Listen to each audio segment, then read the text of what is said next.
नमस्कार दोस्तों, Newland academy में आप सभी को स्वागत है। दोस्तों, इस वीडियो में हम लोग परसेंटेज का तीसरा भाग यानी पार्ट 3 स्टार्ट करेंगे। तो यहाँ पर पार्ट 3 में हम लोग कुछ न्यू कॉन्सेप्ट एंड कुछ इम्पॉर्टेंट टाइप या लेवल हम लोग कंप्लीट करेंगे। तो चलिए स्टार्ट करते हैं। If 80% of a number is added to 50 gives the result as the number itself, find the number। मतलब किसी भी नंबर का 80% के साथ 50 जोड़ने से क्या आता है, वो जो नंबर है वो खुद आता है। तो फाइंड द नंबर मतलब 100% का वैल्यू निकालना है। तो पहले 80% को हम लोग क्या लिखेंगे, फ्रैक्शन में 4/5 लिखेंगे। और ये जो 5 है मतलब क्या है, ये 100% है। और 4 जो है ये क्या 80% है। अब 80% के साथ 50 जोड़ने से 100% आता है। यहाँ पर 4 के साथ कितना जोड़ने से 5 आता है, 1 जोड़ने से। मतलब ये 1 जो है 1 यूनिट किसका इक्वल होगा, 50 का इक्वल होगा। तो यहाँ पर 1 यूनिट जो है 50 का इक्वल है, मतलब 1 यूनिट मतलब 50, ये से लिखना है। अब हम लोग को 100% निकालना है, मतलब 5 यूनिट निकालना है। तो 5 यूनिट कितना होगा, ये मल्टीप्लाई कर दिया तो करने से क्या आएगा, ये 250 आएगा। इसका आंसर जो नंबर है वो 250 आएगा। Next, what when 80 is subtracted from 80% of a number give the result 80, find the number। किसी भी नंबर से 80% से 80 माइनस करने से 8 आता है, इस तरह से लिखेंगे। तो आप -80 जो है इधर ले जाने से क्या हो जाएगा, प्लस हो जाएगा। तो 80% का वैल्यू कितना आ जाएगा, 80 + 80 160 आएगा। तो 80% का वैल्यू 160 है, इस तरह से लिखेंगे। हम लोग क्या निकालेंगे, फाइंड द नंबर मतलब नंबर का 100% निकालना है। तो ये कैंसिल आउट करके क्या आएगा, 200 आएगा इसका answer. This is the if A exceeds B by 60% and B is less than C by 20%, then A is to C क्या होगा। तो यहाँ पर ए बी सी इस तरह से लिख लेंगे।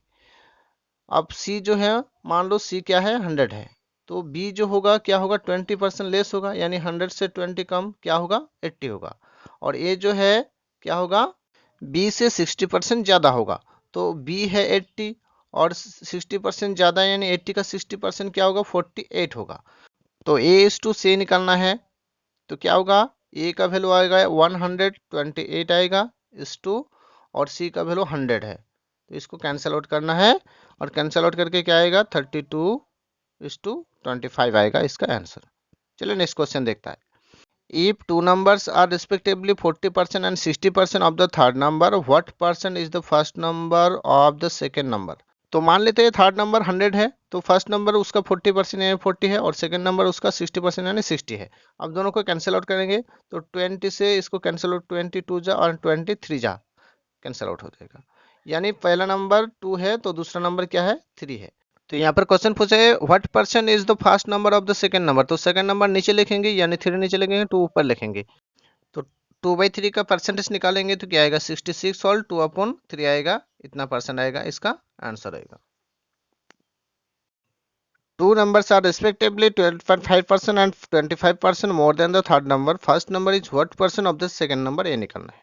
तो 12.5% को हम लोग फ्रैक्शन में निकालेंगे तो क्या आएगा दोस्तों, ये आएगा 1/8 होता है। 12.5% का फ्रैक्शन 1/8 होता है। तो 8 जो है क्या है, ये 100% है, और 1 जो है क्या है, 12.5% है। तो अगर थर्ड नंबर यहाँ पर 8 है तो फर्स्ट नंबर क्या होगा, 12.5% ज़्यादा होगा, यानी 8 + 1 कितना होगा, 9 होगा। अब सेकेंड नंबर जो होगा दोस्तों, सेकेंड नंबर क्या होगा, 25% मोर। तो थर्ड नंबर 8 है, सेकेंड नंबर 25% ज़्यादा होगा, यानी 8 का 25% क्या होगा, 2 होगा। कैसे होगा, 50% 4 होगा, 25% क्या होगा, उसका आधा, 4 का आधा 2 होगा। तो ये हो गया सेकेंड नंबर, 8 + 2 10 आ गया। क्वेश्चन पूछा था first number is the what percent of the second number. तो सेकंड नंबर यहाँ पर 10 नीचे लिखेंगे और फर्स्ट नंबर 9 ऊपर लिखेंगे। ये हो गया 9/10 यानी 90% हो गया इसका आंसर। आइए नेक्स्ट क्वेश्चन देखते हैं। As income is 40% less than that of B, how much percent B's income is more than that of A. A का जो इनकम है बी से 40% कम है, तो बी का जो इनकम होगा ए से कितना परसेंट ज़्यादा होगा, ये निकलना है। तो मान लो बी 100 है, तो ए जो है, ए का वैल्यू क्या आएगा, 40% कम यानी 60 आएगा। तो इसको कैंसिल आउट करना है, 20 से 23 जा 60 और 25 जा 100, यानी ए का वैल्यू 3 है, बी का वैल्यू क्या है, 5 है। अब बी का वैल्यू जो है ए से कितना ज़्यादा है, 2 ज़्यादा है, तो 2 ऊपर लिखेंगे और नीचे क्या लिखेंगे, डॉट ऑफ ए पूछा था तो ए का वैल्यू नीचे आएगा। तो यहाँ पर 2/3 इसका परसेंटेज निकालेंगे जो आएगा 66 और 2/3% आएगा इसका आंसर। तो आइए दोस्तों दूसरी मेथड से इसको समझते हैं। तो यहाँ पर 40% को फ्रैक्शन में लिखेंगे, 4 बाई क्या होता है 10 होता है 40%। तो यहाँ पर इसको 4/10 को और कैंसिल आउट होगा, 2/5 आ जाएगा। तो यहाँ पर 5 जो है क्या है दोस्तों, बी का वैल्यू होगा, क्यों less than that of B बोला था। तो यहाँ पर नीचे वाला जो पार्ट होगा वो क्या होगा, बी का वैल्यू होगा, और ऊपर जो है क्या है 40% है। तो ए का वैल्यू क्या होगा, बी से 40% कम, यानी 5 - 2 3 आएगा। तो इसी तरह हम लोग ए बी का वैल्यू निकाल के इसको कर सकते हैं। तो सेम क्वेश्चन में हम लोग और एक शॉर्टकट टिप लगा सकते हैं। जैसे इसी क्वेश्चन को हम लोग करेंगे तो 40% मतलब क्या होता है 2/5 होता है। तो यहाँ पर लेस से मतलब क्या करेंगे, ये दोनों नंबर को माइनस करेंगे। तो 5 से 2 माइनस करके जो आएगा वो नीचे लिखना है 3। अब ऊपर क्या लिखेंगे दोस्तों, ऊपर जितना था वही लिखना है, 2 था 2 लिख दिया। तो 2/3 इसका परसेंटेज निकालेंगे तो 66 और 2/3% आएगा इसका आंसर। तो अगर आंसर को डेसिमल में निकालना है तो क्या लिखेंगे, 66.66% आ जाएगा, ये अप्रोक्सीमेट वैल्यू आएगा इतना परसेंट। तो आइए नेक्स्ट क्वेश्चन देखते हैं। A is 16.66% more than that of B and B is what percent less than that of A? ये पूछा है। यहाँ पर 16.66% जो है इसका फ्रैक्शन क्या होगा दोस्तों, 1/6 होगा। तो पिछले वीडियो में पार्ट 1 में हम लोग एक स्लाइड याद करा था, उसी स्लाइड की मदद से हम लोग लिखेंगे 1/6 का परसेंटेज होगा 16 और 2/3 और डेसिमल में होता है 16.66%। ठीक है, याद रखना है।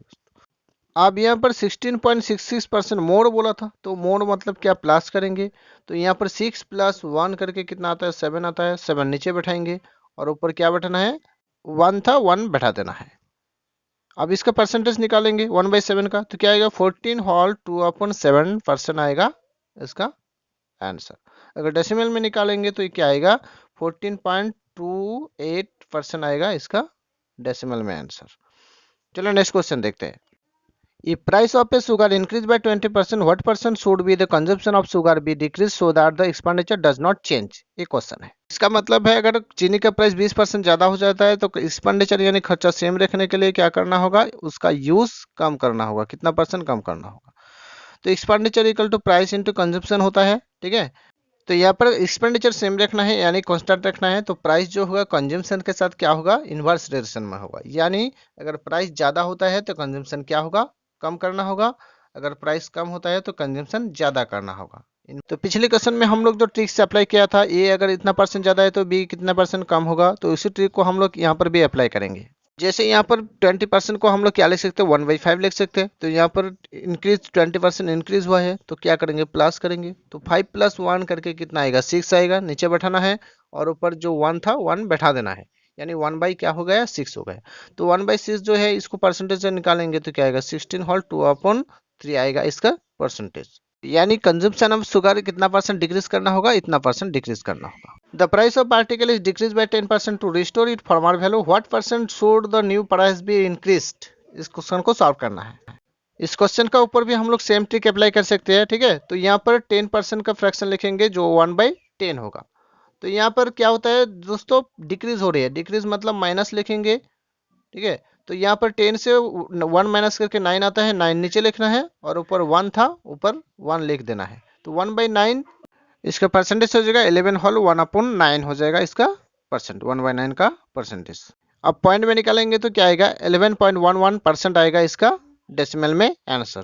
चलिए नेक्स्ट क्वेश्चन देखते हैं।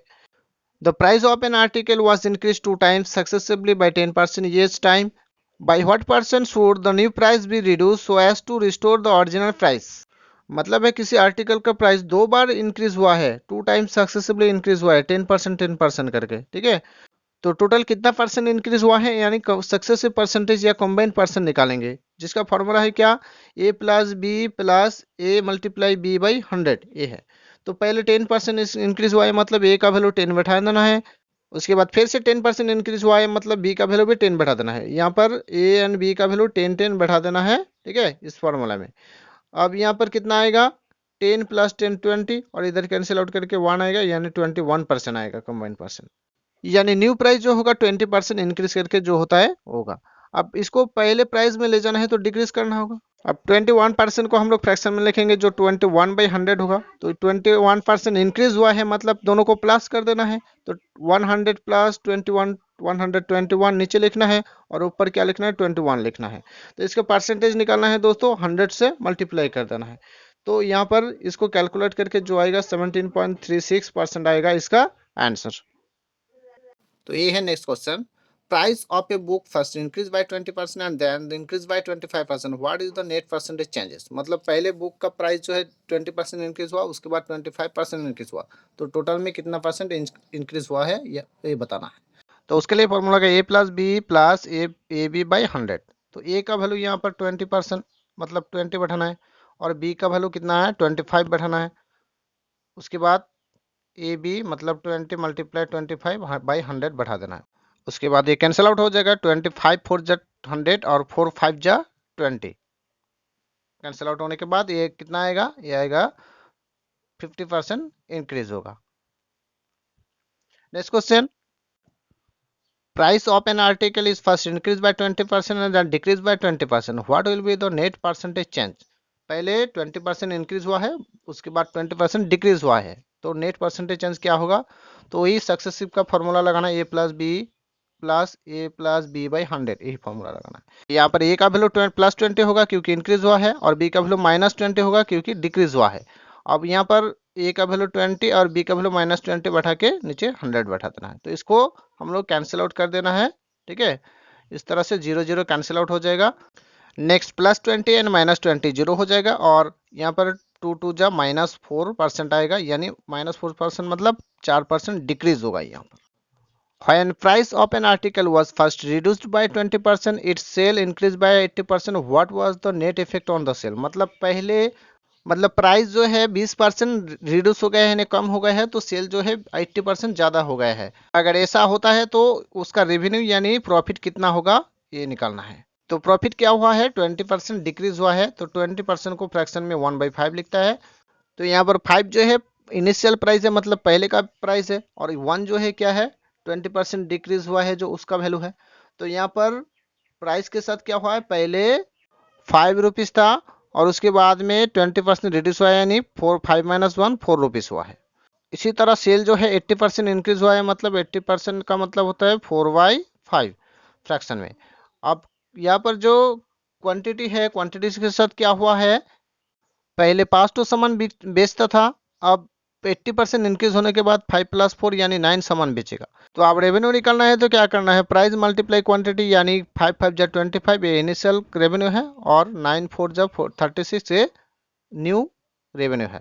मतलब पहले 25 रुपया रेवेन्यू जनरेट होता, अभी 36 रुपीज रेवेन्यू जनरेट होता है। मतलब कितना ज़्यादा होता है, 25 रुपया में से 11 रुपीज़ ज़्यादा होता है ना। 11/25 जो है कितना परसेंट है, 44% है, ये इतना परसेंट इंक्रीज होता है। Move to the next question, price of sugar is increase by 20% but its consumption is decrease by 20%, what percent increase or decrease will be there in expenditure. मतलब शुगर का price 20% ज़्यादा होने से उसका use जो है 20% कम कर दिया गया है, तो यहाँ पर खर्चा में कितना परसेंट चेंज होगा वो निकालना है। तो प्राइस 20% इंक्रीज हुआ है, इसको हम लोग फ्रैक्शन में 1 + 1/5 लिखेंगे, और कंजम्पशन है 20% डिक्रीज हुआ है, यानी -1/5 लिखेंगे इसको। तो यहाँ पर प्राइस के साथ क्या हुआ है, प्राइस यहाँ पर पहले क्या था, 5 रुपीज़ था, और इंक्रीज होने के बाद कितना हो जाएगा, 5 + 1 6 रुपीज़ हो जाएगा। तो कंजम्पशन के साथ क्या होगा, पहले 5 किलो यूज हुआ था, ठीक है, और 20% डिक्रीज होने के बाद कितना, 4 किलो यूज होगा, 1 किलो कम होगा, 5 - 1 4। अब प्राइस मल्टीप्लाई कंजम्पशन क्या आएगा, एक्सपेंडिचर आएगा। तो एक्सपेंडिचर क्या होगा, इनिशियल एक्सपेंडिचर होगा 5 5 जा 25, और न्यू जो एक्सपेंडिचर है 4 6 जा 24 होगा। तो यहाँ पर एक्सपेंडिचर क्या हुआ है, कम हुआ है। कितना कम हुआ है, 25 में से 26 हुआ है, मतलब 1 कम हुआ है, तो 25 में से 1 रुपया कम हुआ है। तो इसको परसेंटेज निकालेंगे तो 100 से मल्टीप्लाई करना है, सिंपली ये आ जाएगा 4% क्या होगा, डिक्रीज होगा यहाँ पर। तो इस प्रॉब्लम को सॉल्व करने के लिए हम लोग सक्सेसिव का जो फॉर्मूला है a+b+ab/100 उसको भी लगा सकते हैं। जैसे यहाँ पर पहले 20% इंक्रीज हुआ है तो a का वैल्यू +20 बैठाएंगे, और 20% डिक्रीज हुआ है तो b का वैल्यू -20 बैठाएंगे। तो बैठाने के बाद इसको कैंसिल आउट करके -4% आएगा, मतलब एक्सपेंडिचर या खर्चा जो होगा 4% डिक्रीज होगा। Next question, when price of sugar decrease by 10% a man could bye 1 kg more for 270 rupees, what is the original price of sugar पर केजी। तो यहाँ पर 10% डिक्रीज हुआ है प्राइस। अब 10% को फ्रैक्शन में निकालेंगे तो 1/10 होता है, तो यहाँ पर डिक्रीज हुआ है इसलिए -1/10 बैठाना है। तो यहाँ पर प्राइस के साथ क्या हुआ है, पहले 10 रुपीज था प्राइस, शुगर का प्राइस पहले 10 रुपीज था, उसके बाद 10% डिक्रीज होने से प्राइस क्या होगा, 10 - 1 9 होगा। यहाँ पर कंजम्पशन निकालना है तो कंजम्पशन पता नहीं है, ठीक है। तो यहाँ पर प्राइस इंटू कंजम्पशन करके क्या आता है, एक्सपेंडिचर आता है। तो यहाँ पर एक्सपेंडिचर दिया हुआ है, पहले भी 270 रुपये का चीनी खरीदा था और अभी भी 270 रुपये का चीनी खरीदेगा। तो यहाँ पर एक्सपेंडिचर सेम है, 270 यहाँ पर अगर प्राइस के साथ कंज्यूमशन मल्टीप्लाई करके एक्सपेंडिचर आता है, तो यहाँ पर 10 के साथ कितना मल्टीप्लाई करके 270 आएगा, ये आएगा 27 मल्टीप्लाई करके। इसी तरह 9 के साथ कितना मल्टीप्लाई करके 27 आएगा, 270 आएगा, यह आ जाएगा 30 मल्टीप्लाई करके। तो यहाँ पर कंजम्पशन है, न्यू कंजम्पशन क्या होगा, 30 होगा। तो यहाँ पर इनिशियल कंजम्पशन कितना है, 27 है, और न्यू कंजम्पशन कितना है, 30 है। मतलब शुगर का जो यूज है पहले से ज्यादा हुआ है। तो यहाँ पर कितना ज्यादा हुआ है, 3 यूनिट ज्यादा हुआ है, और ये जो 3 यूनिट है ये कितना होगा, 1 kg का इक्वल होगा। तो 3 यूनिट का मतलब 1 kg है। अब इनिशियल जो कंजम्पशन था यानी यूज था कितना था, 27 यूनिट, तो इसको कैंसिल आउट करके कितना आएगा, 9 kg आएगा। मतलब पहले 9 kg का चीनी यूज होता था। अब 270 रुपये में 9 kg मिलता था, तो 1 kg का कितना मिलेगा, 270 रुपये डिवाइड 9 आ जाएगा 30 रुपीज आ जाएगा। तो आइए नेक्स्ट क्वेश्चन देखते हैं। क्वेश्चन है, in an examination a candidate got 250 marks and failed by 30 marks, the pass marks is 40%, then what is the total number of the examination. A question, तो यहाँ पर 250 नंबर पाने के बाद भी 30 नंबर से फेल हुआ है, यानी पास मार्क कितना था, पास मार्क था 250 प्लस 30 नंबर से फेल हुआ था। तो यहाँ ये आ गया 280 मार्क्स। तो पास मार्क 280 था, यहाँ पर बोला है पास मार्क 40%, तो यानी 40% का जो वैल्यू है कितना होगा, 280 होगा।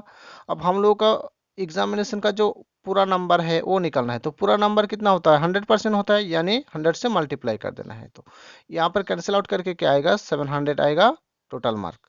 तो आइए नेक्स्ट क्वेश्चन देखते हैं। ये candidate got 23% marks and failed by 51 marks, we pass percentage is 40%, what is the total number of examination. यहाँ पर पास परसेंटेज क्या है दोस्तों, पास करने के लिए 40% चाहिए, लेकिन लाया है कितना परसेंट, 23% लाया है। तो कितना कम परसेंट लाया है, ये 17% कम लाया है। तो यहाँ पर बोला है फेल्ड बाय 51 मार्क्स, मतलब 70% जो है ये कितने का इक्वल होगा, 50 मार्क्स का इक्वल होगा।